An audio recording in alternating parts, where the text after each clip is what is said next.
నమస్తే, welcome to great Andhra. మనతో పాటు ఉన్నారు సీనియర్ పొలిటికల్ అనలిస్ట్ జిఆర్ మహర్షి గారు. నమస్తే సార్. నమస్తే చందన గారు. సార్, తెలంగాణలో టీడీపీకి పునర్వైభవం తీసుకొచ్చే ప్రయత్నం జరుగుతుందని చంద్రబాబు గారు కూడా చెప్పారు. ఇక్కడ మళ్ళీ ఆ దిశగా అడుగులు వేస్తున్నారు. అయితే ఆ పునర్వైభవం తీసుకొచ్చే క్రమంలో ఇక్కడ ఒక ఎవరొకరినైతే నియమించాల్సి ఉంటుంది. అందులో భాగంగా లోకేష్ కానీ లేకపోతే బ్రాహ్మణి కానీ ఉంటారు అని చెప్పి ఒక టాక్. సరే, వాళ్ళిద్దరిలో ఎవరు శక్తిమంతులు, ఎవరికి ఎక్కువ అనుభవం ఉంది, ఏం చేస్తారు అనేది పక్కన పెడితే ఇది సాధ్యమవుతుందా? ఎందుకంటే అఫ్కోర్స్ ముందు ఉమ్మడి ఆంధ్రప్రదేశ్ని పాలించారు. టీడీపీకి ఇంకా ఇక్కడ కొన్ని మూలాలు అయితే ఉన్నాయి, ఆదరణ బహుశా ఉంటే ఉండవచ్చు. కాకపోతే అప్పుడున్న దాంతో పోల్చుకుంటే ఇప్పుడు మళ్ళీ తిరిగి అది వస్తుందా? కనీసం 50% అన్నా సాధించగలుగుతారా? ఏది సాధించరు. ఎందుకు సాధించరంటే ఒక రకంగా పార్టీ చచ్చిపోయింది. ఇక్కడ ఎందుకు చచ్చిపోయింది అంటే ఎప్పుడు కూడా కార్యకర్తలు వీళ్ళందరూ నిజానికి టీడీపీ ఒకప్పుడు తెలంగాణలో బలంగా ఉండింది. ఆంధ్రప్రదేశ్ విడిపోయిన తర్వాత కూడా అంతో ఇంతో సత్తా చూపించింది. కానీ ఏమిటంటే ఇక్కడ ఈ పార్టీకి ఏమీ ఇంకా భవిష్యత్తు లేదు కదా. ఆ పార్టీ అధికారంలోకి ఎప్పటికీ రాదు. పార్టీ ఎప్పటికీ అధికారంలో లేనప్పుడు అధికారాన్ని అనుభవించిన వాళ్ళు ఉంటారే. ఇప్పుడు టీడీపీలో గతంలో ఉమ్మడి ఆంధ్రప్రదేశ్లో అధికారాన్ని అనుభవించిన ఆయా ఏరియా నాయకులు కానీ కార్యకర్తలు కానీ సమీప భవిష్యత్తులో ఎప్పటికీ తమకు అధికారం రాదు అనేది క్లారిటీ ఉన్నప్పుడు వాళ్ళు వెంటనే అధికారం వచ్చే పార్టీలో చేరిపోతారు. వీళ్ళు ఏం జరిగింది, గతంలో ఒక ఆయన్ని పెట్టారు అధ్యక్షుడిగా, ఆయన బీఆర్ఎస్లోకి వెళ్ళిపోయారు. మళ్ళీ నరసింహులు అని ఆయన్ని పెట్టారు, ఆయన బీఆర్ఎస్లోకి వెళ్ళిపోయారు. కాసాని జ్ఞానేశ్వర్ గారిని పెట్టారు. ఆయన అసలు మీరు ఎన్నికల్లో పోటీ చేయమని డిసైడ్ చేసేసరికి ఇంకెందుకు ఎన్నికల్లో పోటీ చేయని పార్టీలు ఉంటేనేం పోతేనేమో ఆయన బీఆర్ఎస్లో వెళ్ళిపోయారు. కాబట్టి లోకేష్ బ్రాహ్మణి గారుల పేర్లు ఎందుకు వస్తున్నాయి అంటే ఇంక వాళ్ళు బీఆర్ఎస్లోకి వెళ్ళలేరు కదా. స్వయంగా ముఖ్యమంత్రి గారి కొడుకు కోడలే కదా. వాళ్ళు ఇక్కడ అధికారం వచ్చినా రాకపోయినా తెలంగాణలో పార్టీకి ఉంటారు. కానీ ఇప్పుడు లోకేష్ చేయాల్సిన పనులు ఆంధ్రప్రదేశ్లో అనేకం ఉండగా, సరే బ్రాహ్మణి గారి సంగతి వదిలేద్దాం. లోకేష్ గారికి అయితే మంత్రిగా చేయాల్సిన పనులు అనేకం ఉన్నాయి కదా. మళ్ళీ ఆయన తెచ్చి తెలంగాణలో ఎందుకు ఇన్ఛార్జిగా పెట్టేది? బీసీల బలం ఉందని బీసీ నాయకుని చూస్తారని కూడా అన్నారు కదా. ఆ రకంగా వెళ్ళరంటే అప్పుడు బయట అనివార్యంగా కాంగ్రెస్ పార్టీ వెనక రెడ్లు ఉండడం వల్ల ఆ బలాన్ని తట్టుకోవడానికి అనివార్యంగా తెలంగాణలో బీసీలను ఎంకరేజ్ చేశారు. బీసీలను ముందుకు తెచ్చి వాళ్ళని అనేక అధికార పదవుల్లో ఉంచిన పార్టీ టీడీపీనే. అదంతా గతం కదా. ఇప్పుడేమిటి, మీరు ఎట్లా అధికారంలోకి వస్తారు? ఇప్పుడు ఎలాగైతే ఆంధ్రప్రదేశ్లో కాంగ్రెస్ అధికారంలోకి రాదో తెలంగాణలో టీడీపీ అధికారంలోకి రాదు. కాంగ్రెస్ మొన్న పోటీ చేసింది, ఏం చేసింది కాంగ్రెస్? జగన్ ఓట్లను చీల్చి పరోక్షంగా టీడీపీకి ఉపయోగపడింది. ఒకవేళ ఇక్కడ టీడీపీ పోటీ చేసింది అనుకోండి, ఏం చేస్తుంది? రేవంత్ రెడ్డి గారికి అక్కడికి ఇక్కడ రివర్స్ అవుతుంది. రేవంత్ రెడ్డి గారికి ఉపయోగపడే విధంగా కొన్ని ఓట్లను చీల్చి రేవంత్ రెడ్డి గారిని గెలుపు దిశగా తీసుకెళ్తుంది. అంటే తన అనుచరుడనండి, శిష్యుడనండి, ఏమైనానండి, చంద్రబాబు గారికి సన్నిహితుడే కదా రేవంత్ రెడ్డి. రేవంత్ రెడ్డికి మేలు చేకూర్చడానికి టీడీపీని ఊరికే యాక్టివేట్ చేయడమే తప్ప టీడీపీ సొంతంగా సాధించేది కానీ ఏమీ లేదు ఇక్కడ. ఎందుకంటే టీడీపీ పార్టీ ఫినిష్డ్. ఇంకోటి ఏమిటంటే ఎవ్వరు కూడా చరిత్ర నుంచి ఏమీ నేర్చుకోరు. ఎందుకు నేర్చుకోరు అంటారా? బీఆర్ఎస్ బలంగా ఉన్నప్పుడు చంద్రశేఖరరావు గారు ఏం చేశారు? టీఆర్ఎస్ బలంగా ఉన్నప్పుడు లేదు నేను భారతదేశం అంతా పోటీ చేస్తా అని బీఆర్ఎస్ పెట్టి ఊరి మహారాష్ట్ర ఆడ ఈడ ఆంధ్ర ఏదో కొంచెం గలబా సృష్టించారు. కొంచెం కమోష అడావుడి అంటారే అలాంటిది ఏదో సృష్టించారు. ఆయన ఏమయ్యాడు? ఇక్కడే పార్టీని నిలుపుకోలేక అయ్యారు. అక్కడ ఏమిటి, మీరు ఈరోజు కాకపోతే రేపు మీకు జగన్ బలమైన ప్రత్యర్థి. మీరు వైసీపీని ఏమీ అది మీరేం పెకలించి వేయలేదు. ఎందుకంటే దానికి ఇప్పటికీ 40% ఓట్లు ఉన్నాయి. ఇప్పటికే జగన్ గారు ఎక్కడికి వెళ్ళినా సరే విపరీతంగా జనం వస్తున్నారు. ఆ పార్టీకి ఆదరణ ఉంది. మీరు పథకాలు విఫలమయ్యే కొద్దీ మీరు మైనస్లోకి వెళ్తారు. మీరు అక్కడ ఆంధ్రప్రదేశ్ని మీ పార్టీని పునాదులు కానీ మీ పార్టీని ఇంకా స్ట్రెంథన్ చేసుకోవడం కానీ ప్రతిపక్షాన్ని ఎలా ఎదుర్కోవడం అని కానీ ప్రజలకు ఇచ్చిన హామీలు ఎలా నెరవేర్చాలని కానీ అది కదా మీరు చేయాల్సిన రాజకీయము. ఈ రాజకీయం మా పక్కన పెట్టి తెలంగాణలో ఉన్న స్థానిక ఎన్నికల్లో పోటీ చేసి ఏం సాధిస్తారు మీరు?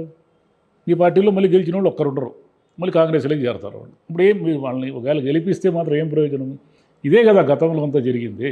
గతంలో రాష్ట్రం విడిపోయిన తర్వాత మీరు పోటీ చేసిన ఎన్నికల్లో 1, 2 సీట్లు గెలిచినా ఏమైంది? వాళ్ళందరూ కూడా మళ్ళీ వేరే పార్టీ కండువాలు కప్పుకున్నారు. వేరే పార్టీల్లోకి జనాన్ని చేర్చించేదానికి మళ్ళీ మీ లోకేష్ గారు బ్రాహ్మణి గారును పెట్టి ఇక్కడ పార్టీని మేము ఏదో స్ట్రెంథన్ చేస్తామని ఇదంతా ఒక టైం వేస్ట్ పని కదా. కాబట్టి అది వ్యూహాత్మకంగా తప్పదు. ఇంకా మళ్ళీ తెలంగాణలోకి వీళ్ళు రాకూడదు. అంటే ఏమిటి, మా పార్టీ గతంలో ఒకప్పుడు అధికారంలో ఉన్న పార్టీ కదా, మా పార్టీ రాకుండా ఉండేది ఎట్లా, మేము మళ్ళీ దాని పునాదులతో సహా మళ్ళీ నిర్మిస్తామంటే ఎలా నిర్మిస్తారు మీరు? అందులోనూ వ్యాక్యూమ్ ఉండాలి. ఇప్పుడు అసలే ముగ్గురు ప్రధానంగా పోటీ పడుతున్నారు. మూడు జాతీయ పార్టీలు ఉన్నాయి ఇక్కడ. బీజేపీ సార్ ఒక ప్రాంతీయ పార్టీ, రెండు జాతీయ పార్టీలు ఉన్నాయి. బీఆర్ఎస్ కానీ, కాంగ్రెస్ కానీ, బీజేపీ కానీ, మూడు బలంగానే ఉన్నాయి. సరే వాళ్ళకి అధికారం పోయిండొచ్చు, అధికారం పోయినంత మాత్రాన వాళ్ళు ఏం వీక్గా లేరు కదా, వాళ్ళకి బలం ఉంది కదా. ఈ ముగ్గురు మధ్య మళ్ళీ నాలుగో పార్టీకి జనం ఎందుకు స్థానం ఇస్తారు? వీళ్ళు ఏమిటంటే ఖమ్మం జిల్లాలో మాకు అంతో ఇంతో బలం ఉంది, ఇక్కడ కూకట్పల్లి ఏరియాలో సెటిలర్స్ ఉన్నారు, వాళ్ళు మా టీడీపీకి హార్డ్ కోర్ ఫ్యాన్స్, వాళ్ళ వల్ల మనం మళ్ళీ ఏదో ఒకటో రెండో సీట్లు తెచ్చుకోవచ్చు. ఒకటో రెండో సీట్లు తెచ్చుకోవడం పెద్ద విషయం ఏం కాదు. తెచ్చుకొని ఏం చేస్తారు మీరు? ఒకటో రెండో సీట్లతో మీరు అసెంబ్లీలో పోరాడతారా, లేకుంటే అధికారంలోకి వస్తారా? రాలేరు కదా. ఒకటో రెండో సీట్లలో ఎన్నాళ్ళు ఉంటారు వాళ్ళు మళ్ళీ అధికార పార్టీలోకి చేరుకుంటారు. కాబట్టి తెలంగాణలో ఇక ఆ పార్టీ బతకదు. ఆంధ్రప్రదేశ్లో కాంగ్రెస్ ఎలాగైతే బతకదో, వైసీపీ ఉన్నంత కాలము కాంగ్రెస్ అలాగే ఉంటుంది. దాన్ని బతికించడం కష్టం. అలాగే బీఆర్ఎస్ ఈడ స్ట్రాంగ్గా ఉన్నంత కాలము తెలుగుదేశానికి ఇక్కడ మనుగడ లేదు. ఎందుకంటే రెండు ప్రాంతీయ పార్టీలకి ఎక్కడ అంత ఈజీ కాదు. రెండు జాతీయ పార్టీలు, రెండు ప్రాంతీయ పార్టీలు అంటే తెలంగాణ సెంటిమెంట్ ఒకటి ఉంది కదా. తెలంగాణ సెంటిమెంట్ ప్రకారము తెలంగాణ ప్రజలకు టీడీపీ పైన పెద్ద ఇష్టం లేదు. వీళ్ళ ఓట్లన్నీ ఎక్కడున్నాయి? కొంత సెటిలర్ల ఓట్లు లేదా ఖమ్మం జిల్లాలో ఓట్లే కదా వీళ్ళకు ఉండేది. ఇక మామూలుగా ఇటు వెళ్తే ఉత్తర తెలంగాణ ఇక్కడంతా ఎక్కడున్నాయి వీళ్ళకి ఓట్లు? అక్కడంతా సెంటిమెంట్ పనిచేస్తుంది. చంద్రబాబు నాయుడికి వాళ్ళు ఓటు వేయడం ఇష్టం లేదు వాళ్ళకి.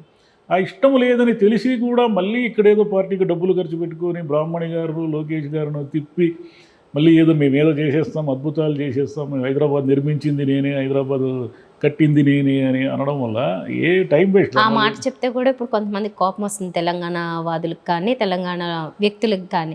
ఎందుకంటే ఇంకెన్నాళ్ళు చెప్తారు, మీరు మాకు నేర్పించారా, మీరే అన్ని నేర్పించారా అనేవాళ్ళు కదా. మేమేం కల్చర్ నేర్పించా? ఏం లేదు, ఎవరు కల్చర్ వాళ్ళకు ఉంటుంది.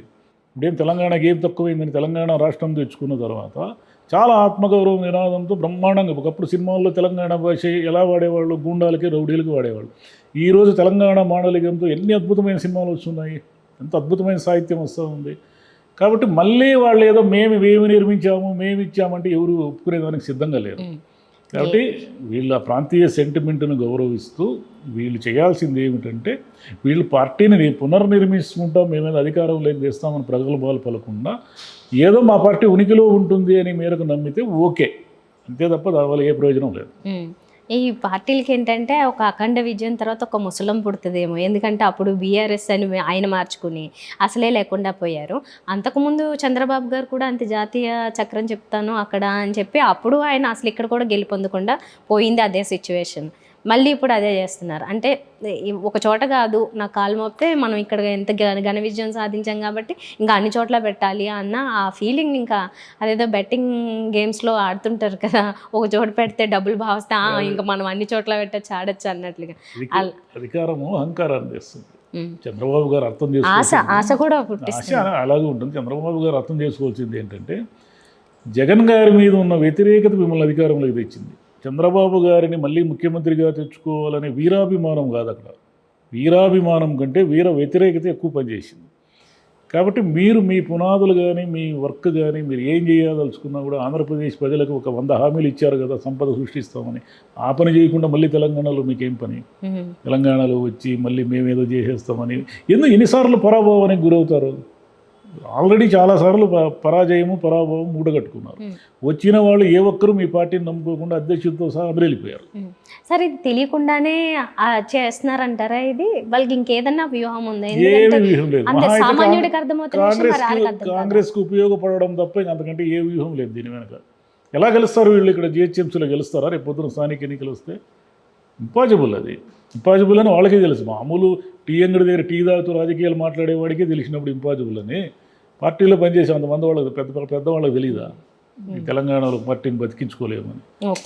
ఊరికే మేము ఒకప్పుడు వెలుగు వెలిగాము కాబట్టి ఆ వెలుగు ఆరిపోకుండా కాపాడుకుంటామని ఏదో ఒక పిచ్చి సెంటిమెంట్, నమ్మకం ఏదో పనిచేస్తూ ఉంటుంది. ఇంకొక క్వశ్చన్, మరి అలా అయితే ఇప్పుడు ఎన్డీఏ కూటమిలో ఉండి వీళ్ళు ఇక్కడ ఏదో చేసి మీరు అన్నట్లుగా నిజంగానే కాంగ్రెస్కి లబ్ధి చేకూరుస్తే ఎందుకు బీజేపీ ఊరుకుంటుంది? అవును, ఇక్కడ వచ్చి ఏం చేస్తారు? కూటమితో బీజేపీతో పొత్తు పెట్టుకుంటారా? బీజేపీ ఇక్కడ బలంగా ఉంది తెలంగాణలో. బలంగా ఉన్న బీజేపీతో బలహీనంగా ఉన్న టీడీపీ పొత్తు పెట్టుకుని ఏం చేస్తుంది, వీళ్ళకి సీట్లు ఇవ్వడం అంటే మళ్ళీ వాళ్ళు కూడా ఓడగొట్టుకోవడమే, వాళ్ళు ఓడగొట్టుకోవడమే కదా. కాబట్టి ఆ పొత్తు కూడా పనిచేయదు. మన జనసేన వాళ్ళు కూడా పొత్తు పెట్టుకున్నారు కదా లాస్ట్ స్థానిక ఎన్నికల్లో, మన అసెంబ్లీ ఎన్నికల్లో ఏమైంది, ఎవరు గెలిపించలేదు కదా. కాబట్టి ఎక్కడ బలం ఉంటే అక్కడే పోరాడాలి. అనేక చోట్ల మనకు బలం ఉందని నమ్మితే ఏమిటంటే పరాభవానికి సిద్ధంగా ఉండాలి. అంటే ఎంతోమంది పరాభవానికి గురయ్యారు. మొన్న లేటెస్ట్ ఎగ్జాంపుల్ చంద్రశేఖరరావు గారు ఉన్నారు కదా, అయినా కూడా మళ్ళీ ఎవరేమీ మార్చుకోరు. బిజినెస్ చూసుకోవడానికి బ్రాహ్మణి గారు అయితే ఓకే అనేవాళ్ళు ఉన్నారు, కానీ పాలిటిక్స్లో ఆమెను ఇంకా ఆ రకంగా స్వీకరించిన వాళ్ళు కానీ స్వీకరించుదాం అనుకునే వాళ్ళు కానీ మరి ఆ పార్టీ అభిమానులు ఉండొచ్చేమో. బయట నుంచి అయితే మనకి పెద్దగా కనిపించిన దాఖలాలు లేవు ఆవిడ పేరు రాయ. ఎప్పుడు కూడా టాలెంట్ని మనం అలా కొలవలేము. ఆమె అక్కడికే పరిమితము, ఆమె పాలిటిక్స్ చూడలేరు చేయలేరు అనేవి ఇది కూడా కరెక్ట్ కాదు. ఎందుకంటే ఆమెకు అవకాశం ఇస్తే ఏం చేస్తారో తెలియదు కదా. ఆమెకు అవకాశం ఇస్తే పార్టీని బతికించుకోవడానికి ట్రై చేయొచ్చు, కానీ ఇక్కడ పునాది అంటే ఏమిటంటారు, రియాలిటీ ఏమిటంటే ఆ పార్టీకి అనుకూలంగా లేదు. బ్రాహ్మణి గారు కాదు, చంద్రబాబు నాయుడు గారి స్వయంగా వచ్చి అనేక మీటింగులు పెట్టి దాన్ని బతికించాలన్నా కూడా సాధ్యం కాదు. ఎందుకు సాధ్యం కాదంటే జనంలో సెంటిమెంట్ ఉంది, జనంలో తెలంగాణ భావన బలంగా ఉంది కాబట్టి టీడీపీ పట్ల వాళ్ళకి అనుకూలత లేదు. టీడీపీకి అనుకూలంగా ఉన్న ఒకటో రెండో సెగ్మెంట్లను నమ్ముకొని మళ్ళీ ఆ పార్టీని బతికించేదానికి తెలంగాణలో ట్రై చేయడం అనేది టైం వేస్ట్. అది అయితే సార్ మరి అనుకున్నది ఏమన్నా అసలు ముందుకు కదులుతుందా, లేకపోతే ఏమన్నా వెనక్కి తీసుకుంటారా నిర్ణయాన్ని, వెళ్ళి భంగపడతారు? ఏమంటారు, ఏదో ఒక ట్రైల్ వేద్దాం, పోయేది ఏముండదు. మనకు ఆంధ్రాలో ఎలాగ అధికారం ఉంది, తెలంగాణలో మేము కూడా ఉన్నామని కొంచెం అట్లా భయపడదాము, ఉనికిని చాటుకుందాం, ఏమవుతుంది, నష్టమేమీ లేదు కదా దీనివల్ల. కానీ లోకేష్కి నష్టం. లోకేష్ గారు ఫోకస్ చేయాల్సింది ఆంధ్ర మీద. తెలంగాణ మళ్ళీ వచ్చి ఇక్కడ వచ్చి ఈ పితలాడకం అంతా ఆలోచించడం మొదలు పెడితే ఆయన అక్కడ చేయాల్సిన పనులు చేయకుండా అయిపోతారు. Right sir, okay, thank you. Thank you అమ్మా.